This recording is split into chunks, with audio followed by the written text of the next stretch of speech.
Professor Jeffrey Sachs, thank you for joining us again. I'd like to ask you this. The U.S. and Europe are already struggling with weak economies and a fragile financial system. So how much are these conflicts, particularly with Russia, and now the widening war with Iran, pushing the West's economic decline even faster? Well, I think that the wars and the mindset behind these wars definitely is leading to a kind of economic dead end that neither the United States nor Europe appreciates or really understands what they're getting into. Europe sees it more immediately because Europe is clearly in an economic crisis right now. The United States is still somehow in a bubble floating above the immediate economic crisis, but it's in no better shape in the longer term. The wars themselves, of course, have direct consequences. Oil prices went from the mid 60s per barrel before the February 28th attack on Iran by the United States and Israel to someplace in the 90s today for the Brent benchmark. And those prices could go much higher. That signals a great difficulty for the whole world economy, even for oil exporting countries, which use oil in their own production and therefore are facing great threats in agriculture, in soaring fertilizer prices, and soaring prices for petrol at the gas pump, for electricity, for all parts of the economy and the household sector. So the scarcity that has been created by the war, cutting off the Strait of Hormuz, reducing production in the oil-rich Middle East, has very serious immediate consequences. The war is extremely costly. How costly it is in direct outlays is much debated, but it's certainly going to run into the high tens of billions and probably the hundreds of billions of dollars for the United States alone. Not to mention the catastrophic damage that is being incurred in the fighting in the region. So the direct consequences of the war are very serious, but the mindset that I referred to, I think, is even more serious. The reason we're in these wars is basically because the United States and Europe are determined to maintain their hegemonic prerogatives. For centuries, the West, so-called, mainly the empires of Europe and from the late 19th century, the United States, judged that they effectively run the world. Mr. Besant, our Treasury Secretary, who is a sheer vulgarian, the worst imaginable that we've ever had, basically says in the Financial Times today, we run the world, we determine who does what, we determine who trades, we will destroy whichever countries we want. That's the mindset. That mindset is at work in Ukraine. It's at work in the genocide in Gaza. It's at work in the war against Iran. It was at work, of course, in the kidnapping and confiscation of Venezuela's oil revenues earlier this year. The mindset is we run the world. Yes, it's a little bit nasty because there are these pesky wannabe challengers like Russia, Iran, or China that don't want us to run the world, but effectively we run the world and we're going to tell the world what to do. That's the mindset. It's so out of date, so absurd, so delusional that it drives a set of policies, not only the war, but trade measures, protectionism, and so forth, that are leading the West into not only relative decline as these other places rise, but perhaps serious, absolute decline at some point, because uh, all of the claims that are made for hegemony and all of the overreach are leading to a buildup of burdens fiscally, in terms of debt, in terms of claims on trade, on terms of cutting off economic linkages around the world, including now the trade war between the United States and Canada, for God's sake, which is launched just 2 days ago, that I think will put both Europe and the United States into a very serious economic crisis in the coming years. Again, Europe is in a crisis right now. The United States is in what I would regard as a massive financial bubble due to the AI valuations in the stock market, which keep things afloat for the moment, but it's a bubble that I think is going to burst. It's interesting, though. For years, the EU talked about strategic autonomy, about becoming more independent from the US. And now, with new centers of power emerging globally, you would think Europe would have the perfect chance to diversify its partnerships and finally move toward that independence. But instead, they seem almost panicked at the idea of the traditional US relationship breaking down, like there's no backup economic or geopolitical model. So now there's this talk of military Keynesianism, this so-called geopolitical EU. Do you think that has any real future, or is it just a temporary fix? Honestly, as a European myself, I still struggle to make sense of this strategic thinking. Europe is making the greatest blunders of all, although I think the blunder that it's making fundamentally is that eventually the U.S. will come around, be its best friend, and that together they will ride off into the sunset as the world hegemon. So I think that Europe is dreaming of the past uh, with a crop of politicians who are uh, either those who were cultivated by the US for decades, because it was very hard to rise in Europe as a truly independent voice for Europe, uh, or those who are, uh, like you say, just scared of the Russian bear, and so have thrown everything in their lot with the United States, even though the US is now as much or more of an enemy of Europe in practical dealings as Russia would ever be, since Russia's actually a European power and has natural affinities to normal relations with Europe, if Europe would understand that. So Europe, I think we all puzzle. We've never seen a period of such incoherent and weak leadership. I puzzle because I know some of the leaders. I know Prime Minister of Norway for decades. I don't understand what he says or believes now for Norway's interest. It's all NATO from morning till night. It's all pro-Trump. It's all pro-United States. How can this be?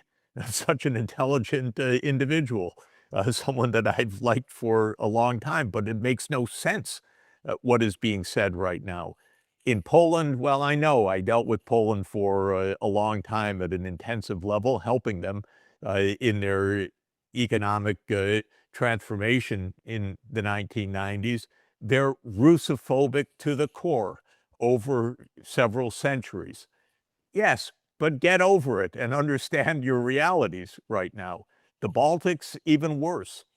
What's the puzzle of Europe is, uh, frankly, the core of Europe. Uh, Germany has reverted to militarism.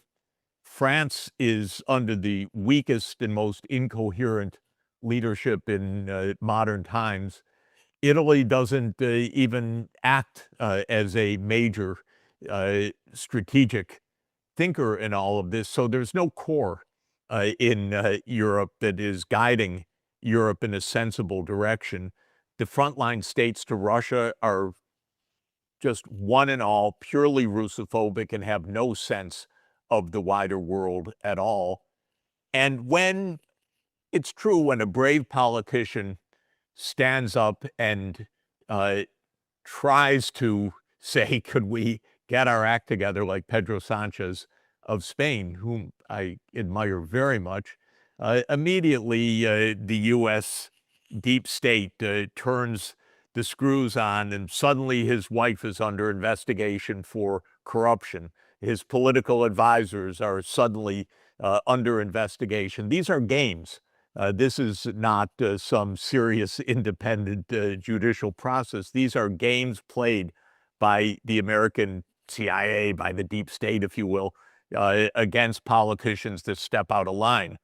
But the point is, Europe should understand this. It's 450 million people. Europe's interests are completely different from the United States. Europe lives with Russia. So it needs to understand that Europe actually thrived after 1991 with the economic relationship between Western Europe and Russia. Indeed, the facts are overwhelming that the United States feared the deepening relations between Germany and Russia and viewed it as a strategic matter to make sure those relations did not warm up so much, because that would leave the United States out in the cold. Well, why don't the European leaders understand this most basic reality? Why don't the European leaders understand the most basic reality that their home is actually in Eurasia, the giant landmass that connects them with China? And so to follow the US lead in some anti-China rant and rhetoric is absurd. Every leading European business understands that, but in Brussels, they don't. And the political leadership in Europe is incoherent. I understand my own country better. The United States is just throwing everything in to the ultimate failure of being the hegemon. The United States has bet on being the world's hegemon basically since the end of World War II. It felt at the end of the Cold War that it was confirmed in that role as the indisputable world leader. All of this was hubris to the nth degree. These people don't get out and actually see the world, understand what's happening. And certainly they had no understanding of China. It's just a remarkable civilization that rebounded after a little more than a century of imperial depredation, starting from Europe, the United States, and Japan.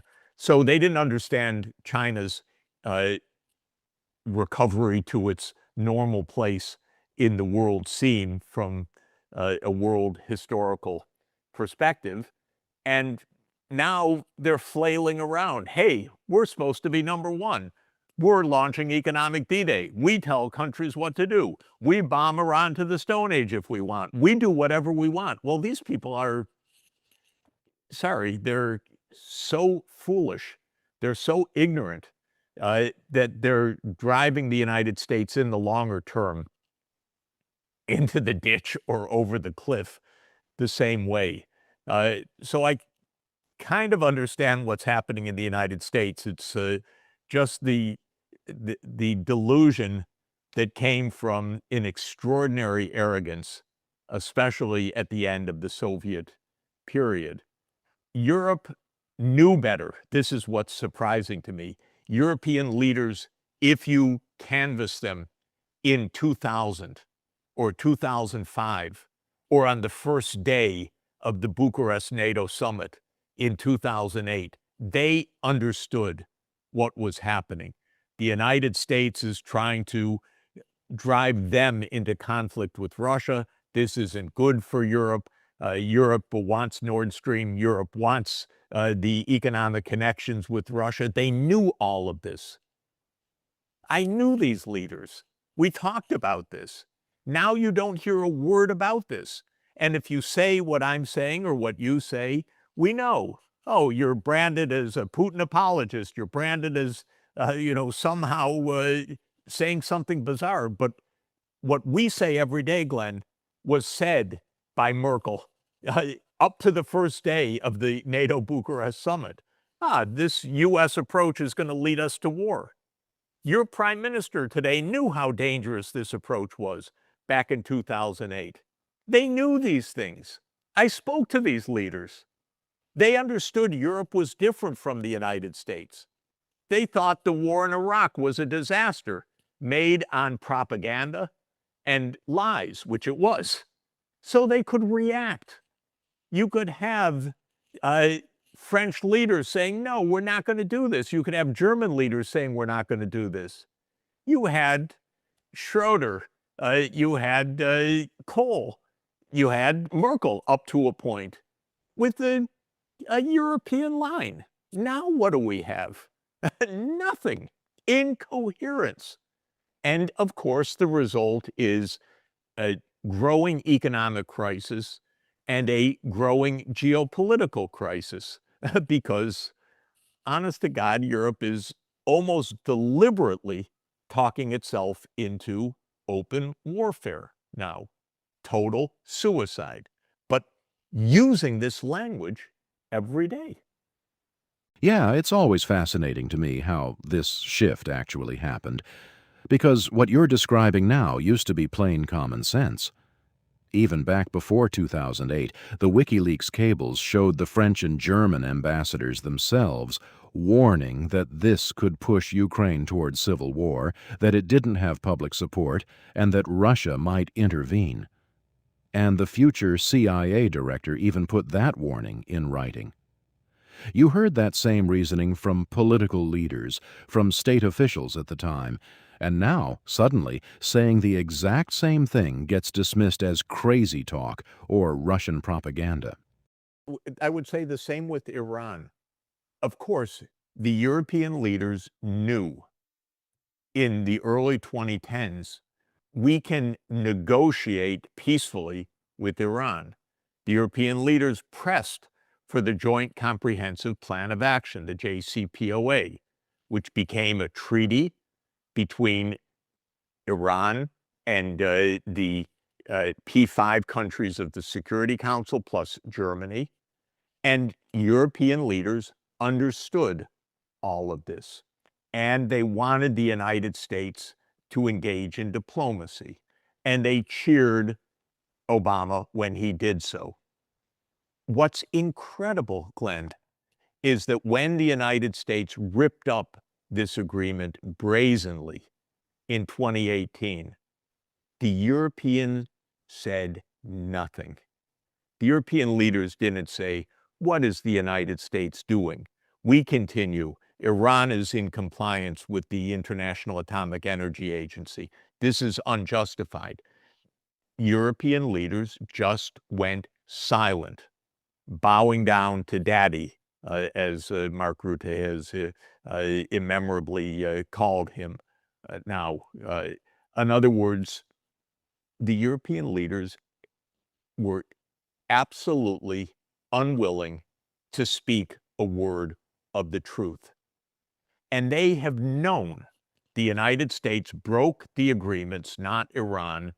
The JCPOA would have stopped what Iran said it didn't want anyway, but it would have stopped any potential towards nuclear arms, which by fatwa, Iran had already ruled out and did not want to create a mess in its own region with that. And the European leaders knew that. But when the United States reverted to this attempt to crush Iran, first economically, then by bombs, and then in the economic D-Day launched today by Besant, where are the European leaders? Where's one of them, other than Pedro Sanchez, saying to the United States, are you kidding? Are you kidding? Not one of them. So these are not even leaders. This is just so peculiar. But I'll tell you one thing that's interesting. If readers look at the Financial Times today, if they can one way or another get behind the paywall to look at Scott Bessent's absurd column. If you look at the comment section of the Financial Times, it's quite stunning. Generally, the Financial Times comment section is pretty jingoistic, pretty hard line. This day, it is mockery of the United States, mockery of Besant, mockery of the economic D-Day. It's not even saying it's wrong or it's misguided or there's a different approach. It's just sheer mockery. Besant, go back to your hedge fund. You're in way over your head. You're completely incompetent. Scotty boy, you don't know what you're doing. And it's one after another. So it's an absurdity. But where is one European leader standing up and saying, no, the United States cannot announce an economic D-Day to crush another country because that's illegal. It doesn't work. It will bring the whole world economy into further disarray. I'm waiting for one European leader. How about your prime minister? The Norwegian prime minister, a very rational man. Why doesn't he stand up and say, no, we don't talk this way. We don't operate this way in the international scene because that actually will bring us to doom. But so far, I haven't heard one leader, but I take some solace in the comment section of the Financial Times, where I took this article to be horrendous. They take it to be sheer farce. So maybe that's a little bit of relief. I often talk to Colonel Lawrence Wilkerson, who's shared his experience from his time in the White House, explaining how there was a deliberate effort to install the right European leaders, and anyone who dared push back against Washington or showed too much independence would be replaced pretty fast. So there was a whole system in place, working through political incentives, NGOs, think tanks. But anyway, speaking of Besant, Just to say, by the way, I asked a prime minister of one of the major countries back in 2023. I said, the Ukraine war is absurd. It's a dead end. Why don't you say something in Washington? And he said to me, Jeffrey, they treat us like children in Washington. And then we were in a room. Suddenly the meeting started, so I didn't get a follow-up. But I have thought ever since, 3 years onward, how could a leader of a major country of Europe allow himself and his colleagues to be treated as children? And that taking that as an explanation why you don't speak up in Washington. It's stuck with me very, very painfully, that remark. But I think it is basically what we see right now. We can't hear a coherent thought. And I was going to mention, I think we may have discussed it, the day that Iran was attacked, there was an emergency UN Security Council meeting in which the Iranians, the Chinese, the Russians, among others, asked me to testify. The British were in the chair. They ruled me out of order, so I was not allowed to testify that day. But I sat in the chamber, and the day that the U.S. and Israel bombed Iran, every one of the European ambassadors, the French, the British, the Greek, others, attacked Iran. How dare you do this? How dare you strike back at Bahrain and so forth? Not one of them dared to have the gumption to say that a blatant war of aggression and assassination of the leadership of a country of nearly 100 million people, and a religious leader at that, is not part of our international law. And this was in the chamber of the UN Security Council. So we're in this absolutely remarkable parallel universe where we do not hear an honest utterance by the European political leaders. And by the United States, we know that every utterance is not only uh, irrational and maybe farcical, but is a lie on top of it. I honestly wish that now that this era of hegemony is coming to an end, our leaders could have found a more graceful way out, transitioning smoothly into a more stable, multipolar system while still preserving the basic rules of international law, international finance, and trade. But instead, it looks like everything is being burned down on their way out, which is really what concerns me. The I yeah. think, though, that it's very interesting because there are several ways that things can unfold. One is complete disaster, a World War III. It's not impossible. Some say it's already started. We have absolutely the psychologically most unstable leadership in the United States that we've ever had in our history. We have the fewest real checks and balances that we've ever had in our history. So this is one possibility. A second possibility that we should not rule out, though it's not happening, is that European leaders, even one or two in major countries, wake up and say, we have to do something different. Now, it's probably not going to happen under the current personalities of van der Leyen, of Merz, and Macron, but maybe in a year there's different leadership and they say, come on, this is not the way. We don't actually want to go to war. We don't want to be nuked. We understand the deeper history of this conflict, which shows that there is a mutually satisfactory way out based on Ukraine's neutrality, by the way, which was the available solution for more than 30 years and the one that was on the table for more than 30 years and the one that the U.S. rejected during this whole period. So a second possibility is that. A third possibility that I regard as quite perhaps most likely is that we avoid the worst of World War. We don't have any kind of European Renaissance, which I deeply hope for, uh, but that the rest of the world, the so-called, say, the emerging and developing economies, as we economists call them, the EMDEs, which is 85% of the world population, which includes China, and India and Russia and Brazil, the BRICS countries, and the African Union countries, the 54 nations with 1.5 billion people, and so forth, that part of the world, which is the non-hegemonic part of the world, which is the world that was subject to the Western hegemony for 250 or 300 years, that they go on peacefully. And that what happens is the West, well, it's ungraceful, it's undignified, it's embarrassing, it's revolting, it's sad, it's unnecessary.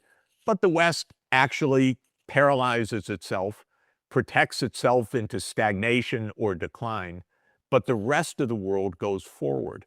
And that, I think, is really a possible scenario.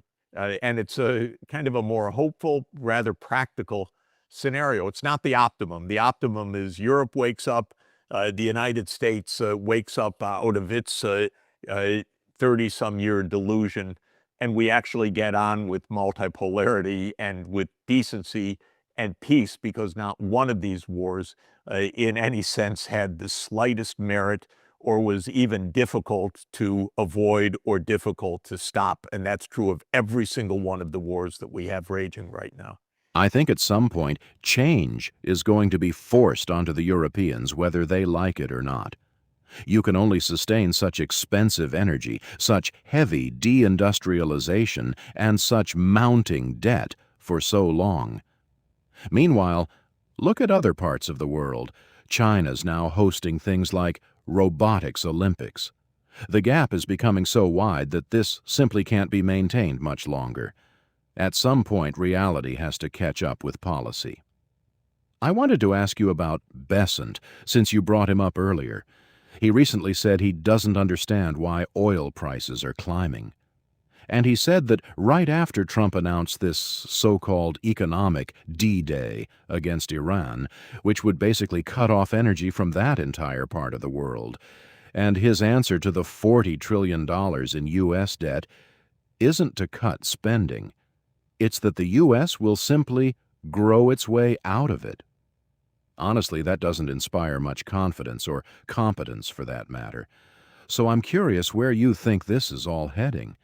Sure, higher oil prices might mean more money for the U.S. in the short term, but if Gulf states run into serious trouble, or other allies do, and they start dumping U.S. bonds, things could unravel very quickly.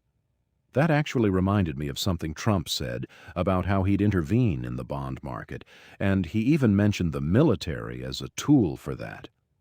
I really want to understand what he meant by that, and honestly, it feels like events are being set in motion that are now beyond anyone's control. Yeah. First, with Besant.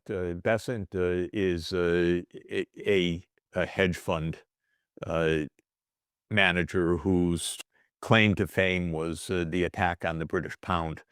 Um, he is not in any remote way qualified to be the guide of a $30 trillion economy. He shows no interest whatsoever and no knowledge whatsoever of the U.S. economy, certainly of the real economy, where people work, how they live, what the economic needs are. He is by far the weakest Secretary of Treasury in modern history. He's there as an enforcer. He's a kind of a gangster mentality to enforce Trump's thuggery. His main rhetoric since becoming Treasury Secretary is which economies he will destroy, how to make an economic D-Day, how to break the Iranian currency, how to crash the Venezuelan economy. He's an enforcer, a kind of gangster. He may know a little bit about that, but I don't see any awareness, knowledge, and I may emphasize interest in the actual American economy, jobs, productivity, uh, well-being of the American people, cost of living, or anything like that. So he's what he is, a gangster in a gangster administration. And as I say, at least he's become an object of mirth and derision in the financial community. If you read the comments of the Financial Times today, not of fear and trembling, not of indignation or support, but of derision. Nothing else than that. It's one derisive comment after another. Now, when it comes to the more general situation of the U.S. in all of this, I I think there are several underlying realities that we should just keep in mind to try to add up the overall picture. First, the U.S. economy itself is a kind of bifurcated economy. There is a cutting edge, high tech, AI digital economy, which commands vast market valuations, uh, induces a lot of capital investment in data centers, and so forth. And then there is the rest of the US economy, the manufacturing sector, which Trump featured so much in his claims about what he would rebuild, has lost around 80,000 jobs since Trump came into office. There's no life there. And the US auto industry is basically going into senescence because it's an old internal combustion engine industry in the age of electric vehicles, and it will survive, if it survives, only based on sheer protectionism. So the economy has some dynamic cutting edge, no doubt, but it has a vast part of the economy which does not function at all well. The infrastructure is broken down. Our rail system barely functions anymore, at least for passenger rail. The lives of average Americans very difficult and being squeezed more. Not difficult on a global scale, difficult relative to their expectations and even to their recent past. Nothing, zero, that the Trump administration is doing has any positive bearing on any of that reality for the majority of Americans. That's number one. Second, fiscal policy. We have been in the era of tax cuts since the 1980s. Ronald Reagan, this is going back a long time ago, 46 years ago, showed that it was politically successful to promise tax cuts.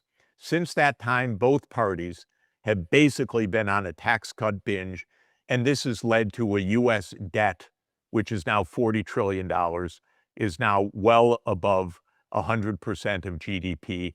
The part of that that's publicly owned rather than intragovernmental is at about 100% of GDP, and the interest costs are rising because interest rates are rising. Third reality, the rest of the world understands this, so they are diversifying out of the US dollar and out of dollar foreign exchange reserves. Our interest rates are rising. Our 30-year bond rates, which have reached about 5.3 percentage points, is now at a high for the last 20 years, and those interest rates will continue to rise. Final point, the stock market has soared in the last 10 years, basically on the AI valuations, the so-called Magnificent Seven. The US stock market valuation is around 240% of US GDP. That's not impossible if the US were to have super fast future growth and huge profits and all the rest, but it is historically completely out of line with any kind of historical norm. To my mind, it adds up to a mega financial bubble. I add one more point. This massive AI valuation, which is like the dot-com bubble that we had before and other bubbles that we had before, is not only so out of line with historical norms, but is predicated on the idea that it's America's Magnificent Seven that will rule the world. Whereas I was just in China 2 weeks ago. Sorry, boys, but China is matching you and advancing you in most areas and doing it open source and undercutting you. And there was a story yesterday about how Anthropic, with its excellent version 5 models, can't get customers now because they're turning to free open weight Chinese models. So all of this, Glenn, to my mind, points to a massive financial revaluation sometime in the next few years. A very serious one, a very serious retrenchment. That could come in a long period of stock market decline, or it could come in a crash, depending. But I think one of the things that Trump has done is to stoke the bubble. He's basically a bubble maker. He's a showman. He wants the whole government apparatus to raise financial wealth. That's his metric. He wants the Fed to do that. He wants Bessent to do that by these bizarre treasury interventions in the bond market. And he wants to do that through his showmanship and his bravado. And I think a lot of the bravado that we run the world is basically the bravado to underpin a financial bubble. And as that bravado increasingly is met with derision in the rest of the world, the United States is setting itself up for a massive financial reversal, and it won't be pretty.